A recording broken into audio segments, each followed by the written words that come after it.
मान रहीम अस्सलाम वालेकुम। आप मेरा यूट्यूब चैनल देख रहे हैं। Welcome to my YouTube channel. Government job 2022 की टेस्ट प्रिपरेशन का सिलसिला स्टार्ट किया था। सेशन 2 का 11वां लेक्चर है। 11वें लेक्चर में आज हमने पढ़ा जी correct use of verb. Correct use of verb हमने पहले लेक्चर में भी पढ़ा था और 8वें लेक्चर में भी पढ़ा था। उसका बकिया हिस्सा आज हमने लेक्चर नंबर 11 में पढ़ने लगे हैं। जैसा कि आपको पता है कि हमारे 10 लेक्चर मुकम्मल हो चुके हैं। आपका रिव्यू टेस्ट भी हो चुका है 5 लेक्चर के बाद और 10 लेक्चर के बाद भी। आज हमारा लेक्चर नंबर 11 है।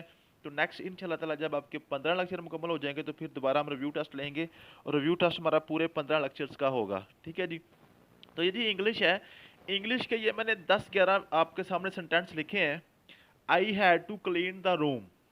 आई have to be go to university. Cricket is playing by Amar. Children are to be sent to school. Guitar is to be playing in competition. He has to asked. You had to be searched in market. Children needs to be taught. Room needs to be cleaned every day. A magnet attracts the iron. Coach and player are coming. ये मैंने आपके सामने कुछ sentences लिखे हैं जो कि सारे गलत हैं। टोटल रॉन्ग है, इसमें एरर है हर सेंटेंस में। ठीक है। तो सेंटेंस करेक्शन के वाले से मैंने लेक्चर नंबर 1 भी दिया था, लेक्चर नंबर 8 भी। अगर आपने वो नहीं लिए तो आप वो लेक्चर जरूर देख लीजिएगा। इंशाल्लाह ताला आपके कुछ जो है ना कंसेप्ट क्लियर हो जाएंगे। आज ये भी कंसेप्ट आज हमने सीखना है। मैं भी आपको व्हाइट बोर्ड पे लेके चलता हूँ, उसमें जाके आपको बताता हूँ, आपको कॉन्सेप्ट समझा देता हूँ। उसी कॉन्सेप्ट को जब आप फॉलो करेंगे तो फिर आपको इन सेंटेंसेस में जो गलतियां हैं, जो एरर्स हैं, वो नज़र आना शुरू हो जाएंगे। अभी शायद आपको इन सेंटेंसेस में एरर्स नज़र नहीं आ रहे। तो जैसे ही आप आज का लेक्चर मुकम्मल कर लेंगे तो इंशाल्लाह ताला आपको इस ये जो सेंटेंसेस लिखे हुए हैं, एरर्स आपको खुद पुकार पुकार के कहेंगे कि ये हमारी एरर है, ये गलती है। सेंटेंस खुद बोलेगा, आप फटाफट उसकी एरर उसको देख लेंगे और आप करेक्ट कर लेंगे। आम तौर पे यही एरर्स जो पीपीएससी, एनटीएस और एफपीएस में पूछे जाते हैं और आपको यहीं पे वो डबल माइंड करते हैं एग्जामिनर, यहीं पे परेशानी हो जाती है। ठीक है जी। तो आज हम चलते हैं अपने व्हाइट बोर्ड की तरफ। ठीक है जी। हम व्हाइट बोर्ड पे आ चुके हैं। तो अगर आप पहली दफ़ा वीडियो देख रहे हैं तो आपसे गुजारिश है, ये मेरा नंबर है 0300 390 4825। इस नंबर पे आप कांटेक्ट कर सकते हैं। अगर फीमेल हैं तो आपने वॉइस मैसेज करना ताकि हमें पता चल जाए कि आप फीमेल हैं, हम आपको फीमेल के सेपरेट ग्रुप में ऐड कर देंगे।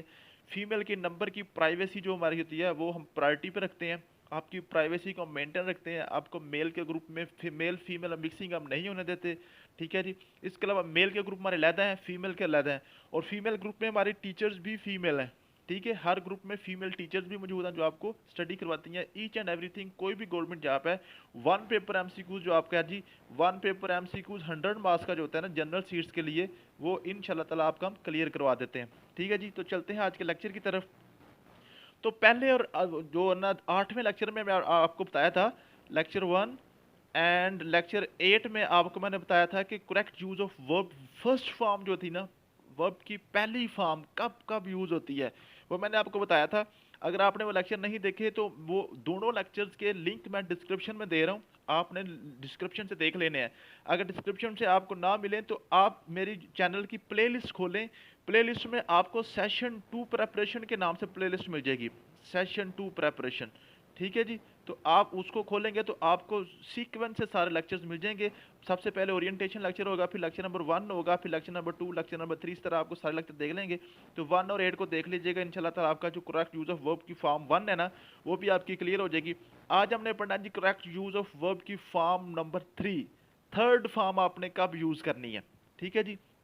एक तो सिंपल सा रूल है, सबसे पहले आपको पता है कि आप जो ना परफेक्ट टेंस में थर्ड फॉर्म यूज करते हैं। कौन से टेंस में यूज करते हैं जी? परफेक्ट टेंस में। परफेक्ट टेंस कौन सा है? कोई भी आपका प्रेजेंट परफेक्ट है, ठीक है, आपका पास्ट परफेक्ट है, या आपका फ्यूचर परफेक्ट है। ठीक है। तो जो आपका परफेक्ट टेंस है ना, उसमें आप third form of verb use करते हैं।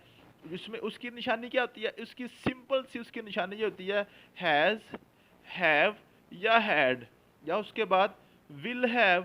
ठीक है जी। या शेल हैव। ये आपको, ये तो बच्चों वाला काम है, सबको पता होगा। ठीक है।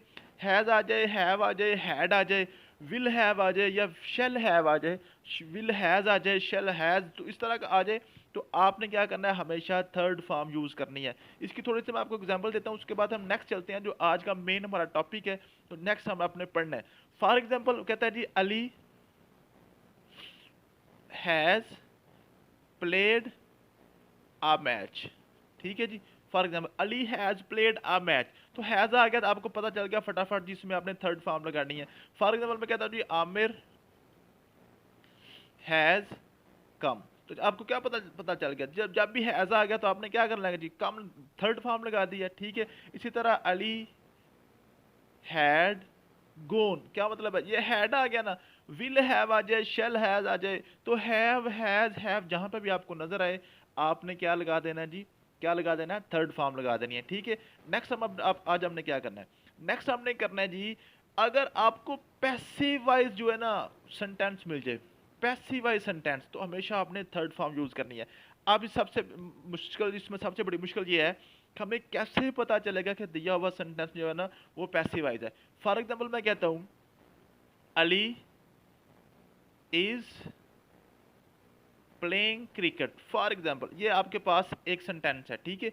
अब इसको मैं, ये एक्टिवाइज का सेंटेंस, इसको मैं पैसिवाइज बनाता हूं, तो क्या करेंगे जी, cricket is being played by Ali, तो इसमें क्या है जी, सबसे इंपॉर्टेंट जो निशानी होती है पैसिवाइज की, उसमें बाय का यूज होता है। आपने ये याद कर लेना, ठीक है। जब बाय आ जाए ना तो आपने समझना है इसके जो ज्यादातर चांस है कि ये आपका जो सेंटेंस है वो पैसिवाइज का होगा। तो आपने सबसे पहले ढूंढना है क्या बाय तो नहीं इसमें यूज हुआ, ठीक है। अगर बाय का इस्तेमाल आ जाए तो फिर आपने क्या कहना है जी, आपने फटाफट इसकी थर्ड फॉर्म, ये देखे ना क्या लगा हुआ है, प्लेट लगा हुआ है ना। आपने, अगर आपने ये वाला लेक्चर नहीं लिया हुआ तो आप क्या करेंगे, ये जी इज आ गया ना, इज के साथ तो फर्स्ट फॉर्म लगती है, तो इज के साथ हमने क्या जी थर्ड फॉर्म प्लेट लगा दिया। तो चूंकि ये पैसिवाइज का सेंटेंस था तो हमने क्या कर दिया, इसमें थर्ड फॉर्म यूज कर दी, ठीक है।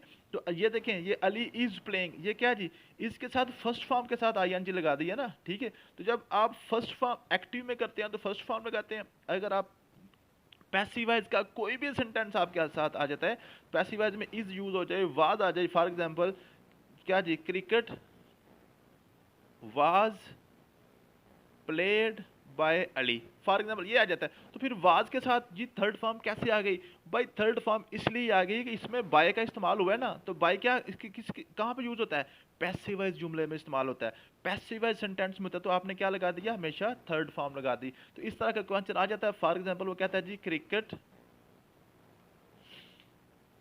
इज डैश बाय अली, ठीक है। तो क्या जी यहाँ पे नीचे वो आपको ऑप्शन देगा, प्ले, प्लेड, प्लेइंग, नन, तो आप क्या करेंगे, तो ये बाय आ गया ना तो आपने क्या लगा देना जी, थर्ड फॉर्म लगा देनी है, प्लेड लगा देना, ठीक है। उसके बाद हम चलते हैं, उसके बाद यहाँ पे जो आपको डेवलपमेंट वो कहाँ पे करेगा, डेवलपमेंट यहाँ पे करेगा, आपने पक्का याद किया होगा हैज, हैव और हैड, इसके साथ हमने थर्ड फॉर्म लगानी है। लेकिन एक बात याद रखिएगा, हैज के साथ अगर टू यूज हो जाए ना, हैज टू, हैव टू या हैड टू, जब टू आ जाए तो आपने हमेशा फर्स्ट फॉर्म लगा देनी है, क्या लगा देना जी, फर्स्ट फॉर्म लगानी है, क्या लगानी है, फर्स्ट फॉर्म लगानी है वर्ब की। तो जब हैज के साथ टू आ जाए, हैव के साथ टू आ जाए या हैड के साथ टू आ जाए तो फिर आप क्या लगाएंगे, फर्स्ट फॉर्म लगाएंगे। ये आपने बात याद करनी है। उसके बाद नेक्स्ट कॉन्सेप्ट जो मैं आज को आपको मैंने समझाना, वो क्या जी, वह जी टू बी, क्या जी टू बी। जब टू आ जाए तो आपने फटाफट समझ लिया जो फर्स्ट फॉर्म लगानी है, लेकिन अगर टू के साथ बी आ जाए ना तो फिर आपने थर्ड फॉर्म पे चले जाना है। ये आपने याद रखना है हमेशा, जब टू बी आ जाए, टू बी अक्सर औकात ये टू और बी के चक्कर में ही आपका क्वेश्चन वो डालता है पीपीएससी में या एनटीएस में, ठीक है। हैज हैव हर किसी को पता है कि हैज हैव लगाना तो थर्ड फॉर्म लगाते नहीं है, लेकिन एग्जामिनर कहाँ पे आपको फंसाएगा, टू हैज के साथ टू लगा देगा या हैज के साथ टू बी लगा देगा, ठीक है। जब सिर्फ हैज आ जाए थर्ड फॉर्म, हैज टू आ जाए first form, has to be आ जाए तो फिर आपने क्या लगाना है, थर्ड फॉर्म लगानी है, क्या लगानी है जी, थर्ड फॉर्म लगानी है। ये हमेशा याद रखिएगा, ठीक है। अगर टू बी आ जाता तो फिर आपने क्या लगाना जी, थर्ड फॉर्म लगानी है, फर्स्ट फॉर्म आपने नहीं लगानी, ठीक है ना। फॉर एग्जाम्पल क्या कहता है, Ali has to, Ali has to be, Ali has, for example ये आपके पास तीन फिक्रे हैं, ठीक है, तीन सेंटेंसेस हैं, तो तीनों की आपने आगे जी, फॉर एग्जाम्पल गो क्या ना, गो वेंट गोन, ये आपके पास लिखा हुआ है गो वेंट गोन या नन, ठीक है। ये आपके पास तीन, आपके पास जो ऑप्शन दिए हुए हैं, तो आप इस ये तीनों सेंटेंस डिफरेंट हैं। अली हैज़ टू आ गया ना, हैज़ टू, तो आप क्या करेंगे, गो, फर्स्ट फॉर्म लगाएंगे। Ali has to be, Ali has to be gone, ये थर्ड फॉर्म आ जाएगी, ठीक है। अली हैज़ जस्ट हैज़ आया ना, तो फिर भी क्या लगेगी, थर्ड फॉर्म लगेगी। समझ आ गई है जी। तो अगर आपके पास सिंपल हैज़ या हैव आता है तो आप थर्ड फॉर्म लगाएंगे। अगर हैज़ या हैव के साथ टू आ जाता है तो फिर आप क्या लगाएंगे, फर्स्ट फॉर्म लगाएंगे। अगर आपके पास टू बी आ जाता है तो आप क्या लगाएंगे, थर्ड फॉर्म लगाएंगे। इसी तरह ये जो टू बी का कंसेप्ट है ना, इसके पीछे इज टू बी आ जाए ना, इज टू बी, तो फिर भी आपने थर्ड फॉर्म लगानी है। वाज टू बी आ जाए तो फिर भी आपने क्या लगानी है, थर्ड फॉर्म लगानी है, ठीक है जी। Had to be, will had to be, तो टू बी जब आ जाएगा तो आप क्या लगाएंगे, हमेशा थर्ड फॉर्म लगाएंगे, फर्स्ट फॉर्म यहाँ पे नहीं लगाएंगे। इसी तरह आ जाता है जी नीड्स। फॉर एग्जाम्पल किसी फिक्र में ना नीड यूज हो जाता है, तो नीड का अक्सर औकात वो क्या पूछता है क्वेश्चन आपसे, नीड के साथ एस या ई एस का जो एस का इजाफा होता है ना, नीड्स, वो कहाँ पे आप लगाएंगे। नीड्स के साथ ई एस का जो इजाफा है ना, तो ये नीड के साथ नीड कहाँ पे यूज होता है और नीड्स कहाँ पे यूज होता है, तो ये आपने हमेशा याद रखना है कि नीड और नीड्स का concept simple concept present indefinite वाला है, प्रेजेंट इंडेफिनेट वाला है। क्या जी, अगर सिंगुलर हुआ तो आप नीड्स लगाएंगे, अगर प्लूरल हुआ सब्जेक्ट तो आप क्या लगाएंगे, नीड लगाएंगे, ठीक है जी। यही सारी गलतियां थी हमारे लेक्चर में आज के। तो मैं आपको अब देखेंगे, ये देखें अब सारे के सारे अब आपको फटाफट समझ आ रहे होंगे कि ये कहाँ पे गलती थी। फर्स्ट सेंटेंस देखें ज़रा। पहला सेंटेंस था I had to clean the room, तो मैंने अभी आपको क्या बताया, जब टू आ जाना तो फिर आपने फर्स्ट फॉर्म लगानी है, इसकी गलती थी।